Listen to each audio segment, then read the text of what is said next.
Trump is hitting hard. India's pushing back and saying we will not cave in. They're trying to figure out a trade deal. Let's see what happens over the next few weeks.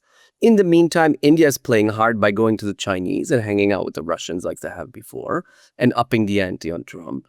And eventually there will be some type of normalization between India and the US, few weeks, few months, that will hurt the relationship in the long term, but still will return to another sort of positive momentum in India-US relations. So I think the China angle needs to be looked at exactly like you prompted me to do, through the India-US relationship, which is going through a very testing phase. So I think India has a long tradition of sitting on the fence. That is a strategic tradition of preserving autonomy, of not falling into different camps or different courtyards.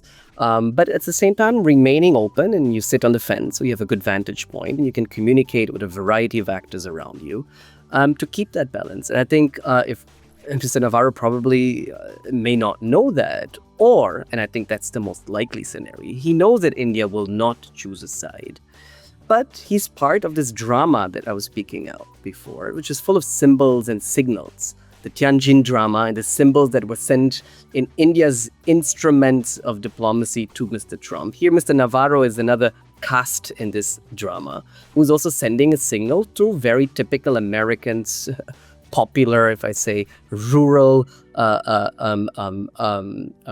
voice, right? And metaphors. So he'll say what he must. Those signals are heard here in Delhi, but my guess is they're part of this larger drama that is playing out, leading to a new equilibrium in India-US relationship. Because I find it hard to believe that anyone in Washington, D.C., maybe that's wrong for some of the MAGA crowd, the more political crowd that is coming to power and is less literate in the international relations domain. But I think President Trump and his advisors and Mr. Navarro know that India will not succumb and align. In fact, what they're doing is precisely to test how far will India go.